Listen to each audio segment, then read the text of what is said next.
Ang hindi mag-like ay hindi magkakaroon ng maraming jowa. Kaya agad niyang sinabi sa matabang lalaki na huwag siyang mag-alala dahil sasabihin niya ito sa kanya. Nang marinig ito, agad naman na nagpasalamat ang matabang lalaki sa kanya. Agad naman na pumasok si Joe Fan sa loob at saktong nakasalubong niya rin si Long Nui sa labas ng gusali. Kaya agad niyang binati ito, ngunit nagsaad naman si Long Nui na maganda na ang kanyang umaga ngunit nasira lang ito dahil nakita niya ang mukha ni Joe Fan. Ngunit hindi naman ito pinansin ni Joe Fan at agad niyang tinanong ang dalaga kung narito ba ang kanyang brother Jiu.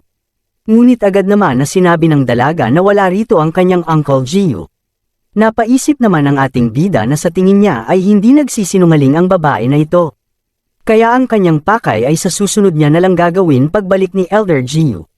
Ngunit natatawang naalala rin ni Joe Fan ang inutos sa kanya ng matabang lalaki kanina. Kaya hindi niya mapigilan na matawa habang iniisip kung paano niya sasabihin ito sa dalaga. Nang makita ang pagtawa ni Joe Fan ay agad naman na nagtanong ang dalaga kung ano ang nakakatawa. Nakangiting sinabi naman ni Joe Fan na may mayamang lalaki ang naghahanap sa kanya sa labas at sinabi rin niya na kung hindi siya lalabas ay hindi rin ito aalis doon. Agad rin na ininis ni Joe Fan ang dalaga habang tinanong niya kung sino ang manliligaw na ito. Hindi naman ito pinansin ni Long Nui at agad na siyang lumabas.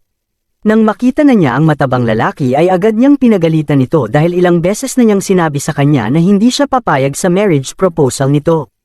Halos maiyak naman ang matabang lalaki dahil sa sinabi ng dalaga lalo pat simula 10 taon gulang pa lang sila ay inaalok na niya ito sa kanya.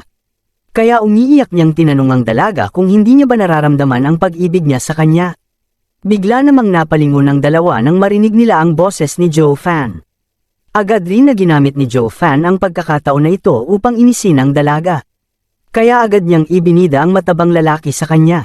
Mas lalong nainis naman si Long Nui dahil pinagkakaisahan siya ng dalawang ito, kaya upang makabawi ay nagdahilan siya na hindi niya matatanggap ang kanyang pag-ibig dahil may nagmamay-ari na ng kanyang puso.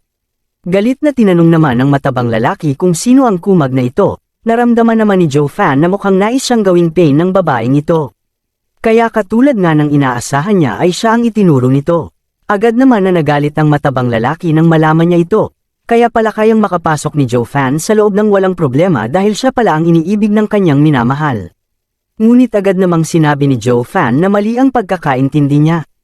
Agad naman na tinanong ng matabang lalaki kung ano ang meron ang payatat na ito na wala siya. Nagbiro naman ang ating bida at kanyang sinabi na talagang bagay silang dalawa ni Long Nui. Nagsaad naman si Long Nui na dapat nang umalis ang kanyang brother Kong dahil may mahal na siyang iba. Ngunit sinagot naman ito ni Kong na hindi niya magagawang umalis dahil siya ang pakakasalan niya. Ito rin ang dahilan kung bakit niya kinuha ang misyon na ito. Kaya dahil sa galit ay hinamon niya si Joe Fan sa isang laban. Nagulat naman si Joe Fan dahil hindi ginamit ng matabang lalaki na ito ang kanyang autoridad upang utusan ang kanyang tauhan na atakehin siya. Kahit na ang kanyang bantay ay ayaw rin sa gustong gawin ng matabang lalaki na ito ngunit muli niyang tinanggihan ang tulong na alok ng kanyang bantay dahil nais niyang labanan si Joe Fan gamit ang kanyang lakas. Dagdag pa niya na kung nais makuha ni Joe Fan ang kanyang sister Nui ay dapat muna siyang matalo nito. Kaya kung hihingi lamang siya ng tulong sa kanila ay tiyak magiging maliit ang tingin sa kanya ng kanyang minamahal. Agad naman na tinanggap ni Joe Fan ang hamon ng matabang lalaki ngunit sinabi rin niya na dapat ay wala ang kanyang mga bantay. Nang marinig ito ay desidido namang sinabi ng matabang lalaki na walang sino man ang makikialam sa kanilang laban na dalawa. Kaya inutusan niya ang kanyang bantay na manatili lang muna dito habang naglalaban silang dalawa ni Joe Fan. Tinanong niya rin si Joe Fan kung saang lokasyon niya nais na maglaban silang dalawa. Ngumiti naman ang ating bida nang marinig ito dahil mukhang hindi katulad ng iba ang mataba na ito. Nagtanong naman si Long Nui kung nais ba talagang mabugbog ni Joe Fan dahil kung masaktan niya ang matabang lalaki na ito ay kahit ang kanilang Shenlong Pavilion ay hindi siya maliligtas nito. Agad naman na sinabi ni Joe Fan na hindi na rin masama ang matabang lalaki na ito. Mas nainis naman si Kong dahil sa paglapit ni Joe Fan sa kanyang minamahal. Matapos ang ilang sandali na paglalakad ay nakarating na rin ang tatlo sa gitna ng gubat. Pinuri naman ni Joe Fan ang matabang lalaki dahil talagang umalis ito nang wala ang kanyang mga bantay. Nagmayabang naman ang matabang lalaki na tinutupad niya lang ang kanyang pangako, dagdag pa niya na ang gagawin niya ngayon ay para sa hinaharap nila ni Long Nui. Nagbiro naman ang ating bida kung hindi ba siya natatakot na baka isa itong ambush. Agad naman na natarante si Kong at sinuri niya ang buong paligid. Ngunit kumpiyansa rin niyang sinabi na may tiwala siya sa ating bida dahil alam niyang hindi magugustuhan ng kanyang minamahal ang mga demonyong ugali. Dagdag pa niya na kahit mabugbog man siya ng tauhan niya ay mananalo pa rin siya laban sa kanya. Tumawa naman si Joe Fang nang marinig ito ngunit bigla naman siyang sinapak ni Kong na siyang hindi niya inaasahan. Nainis naman ang ating bida dahil nagawa talagang umatake ng patago ng matabang lalaki na ito. Ngunit nagdahilan naman si Kong na siya na ang nagsabi na simula na ng laban kaya hindi ito patagang pag-atake. Nang marinig ito ay napaisip naman ang ating bida na hindi pala inosente ang matabang lalaki na ito dahil ito ay isang tuso rin katulad niya. Agad naman na sinabi ni Kong na kung ito lang pala ang lakas ni Joe Fan ay hindi siya bagay sa pag-ibig ng kanyang minamahal. Tumawa naman si Joe Fan nang marinig ito at kanyang biglang tinuro si Long Nui habang sinasabi niya na naghubad ito. Parang halimaw naman ang mukha ni Kong dahil sa pananabik na makita ang hubad na katawan ng kanyang minamahal. Ngunit agad naman na ginamit ni Joe Fan ang pagkakataon na ito upang sipin ang mukha ni Kong. Kaya siya ay napaatras sa likod. Nagalit naman si Long Nui dahil sa paraan niya ng pag-atake. Ngunit hindi naman ito pinansin ni Joe Fan. Kahit na si Kong ay nagalit rin sa ginawa ni Joe Fan dahil pambabastos ito kaya tuturuan niya ng leksyon si Joe Fan. Agad naman na sinabi ni Joe Fan na nagsabi lamang siya ng mga salita ngunit siya pa rin ang naniwala at tumingin kaya sa tingin niya ay siya ang bastos. Napaisip naman si Kong na tama ang sinabi ng payatat na ito dahil kahit siya ay nagtataka siya kung ano kaya ang katawan ng kanyang minamahal nang walang damit. Ngunit dahil isang duelo ito ay binalaan niya si Joe Fan na maghanda. Agad niya rin na ginamit ang kanyang teknik dahil siya ay magseseryoso na. Pagkatapos ay agad na sumulong si Kong upang atakihin si Joe Fan. Iminungkahi rin niya na sumuko na si Joe Fan at umiwas dahil hindi niya kakayanin ang atake na ito. Ngunit hindi naman ito siniseryoso ni Joe Fan. Kaya binalot niya lang ng demon energy ang kanyang kamay upang harangin ang malakas na atake ni Kong. Pagkatapos nito ay tumilapon na palayo si Kong dahil sa malakas na impact ng atake ni Joe Fan. Nagtaka rin siya at napatanong kung paano ito nangyari. Hindi naman nagulat si Long Nui sa naging resulta ng laban na ito, dahil kahit nasa Chi Gathering Realm pa lang si Joe Fan ay napatay na niya ang dalawang elder na sa Yuan stage kaya inaasahan na niya na matatalo ang matabang lalaki na ito. Nagtanong naman si Joe Fan kung bakit hindi siniseryoso ni Kong ang kanyang atake. Alam niya rin na hindi pa ito ang totoong lakas niya.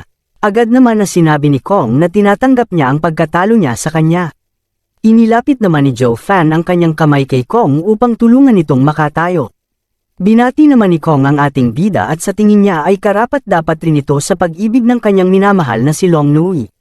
Nagpaalam na rin siyang umalis ngunit isang malakas na enerhiya naman ang biglang naramdaman ni Joe Fan kaya agad niyang iniligtas si Kong palayo sa lugar na ito.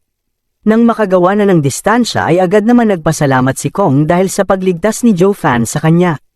Ngunit agad naman na sinabi ni Joe Fan na masyado pang maaga upang magpasalamat siya. Isang grupo naman ng mga assassin ang biglang dumating at ang mga ito ay pumalibot sa dalawa. Napatanong naman si Long Nui kung ano na ang gagawin nila. Ngunit alam naman ni Kong na siya ang pakay ng mga ito kaya hiniling niya na pabayaan na lang ang dalawa niyang kasama. Tumawa naman ang leader ng assassin dahil sa kabaitan ng mataba na ito. Ngunit hindi niya maaaring hayaan na lang na mag-iwan ng mga witness kaya papatayin niya rin ang mga ito. Agad naman na naglakad si Joe Fan sa harapan at kanyang sinabi na nasa ilalim ng pangangalaga niya ang matabang lalaki na ito. Kaya kung nais nila siyang makuha ay siya muna ang dadaanan nilang lahat. Nagbiro naman ang leader ng assassin dahil ang isang mahina ang martial artist na katulad niya ay may gana pa talagang magsabi nito. Agad niya rin na inutusan ng kanyang tauhan na unahing patayin si Joe Fan dahil sa kayabangan nito. Agad naman na inutusan ni Kong si Joe Fan na tumakas na at dalhin ito si Long Nui dahil alam niyang siya ang pakay ng mga kumag na ito. Dagdag pa niya na siya ang magiging sakripisyo at magpapahabol siya sa mga ito upang makatakas silang dalawa. Agad namang sinabi ni Joe Fan na huwag na niya itong gawin dahil mabilis lang siyang maabutin ng mga ito dahil sa mataba niyang katawan. Nagsimula na ring umatake si Joe Fan at nilabas rin niya ang kanyang moonwheel. Nagulat naman ang leader ng assassin dahil ang hawak ng ating bida ay isang magic treasure. Sinubukan rin niyang gumalaw ngunit hindi niya ito nagawa dahil sa demonic baby ng ating bida, kaya madali lamang siyang natalo ni Joe Fan nang walang kahirap-hirap. Nagulat naman dito si Kong dahil hindi niya inaasahan ito. Tumawa naman ang parang demonyo si Joe Fan habang tinitingnan niya ang bangkay ng lalaki. Nagulat naman dito ang mga tauhan ng assassin kaya silang lahat ay nagdesisyon na patayin si Joe Fan. Sabay rin ang mga ito na umatake upang tapusin ang kanyang buhay. Ngunit hindi naman nagpadaig si Joe Fan at agad siyang sumulpot sa harapan ng mga ito. Pagkatapos ay madali lamang niyang natalo ang mga ito gamit ang kanyang moonwheel. Kaya nang makita ito ng iba pang natitirang assassin ay nangamba sila dahil ang taong ito ay isang demonyo. Nagsaad naman si Joe Fan na hindi niya papatawarin ang mga taong gumagawa ng gulo sa kanyang teritoryo kaya binalaan niya ang mga ito na huwag nang umasa na makakalabas sila ng buhay dito. Muli namang umatake ng sabay ang mga kalaban dahil alam nilang nasa Chi Gathering Realm pa lang si Joe Fan.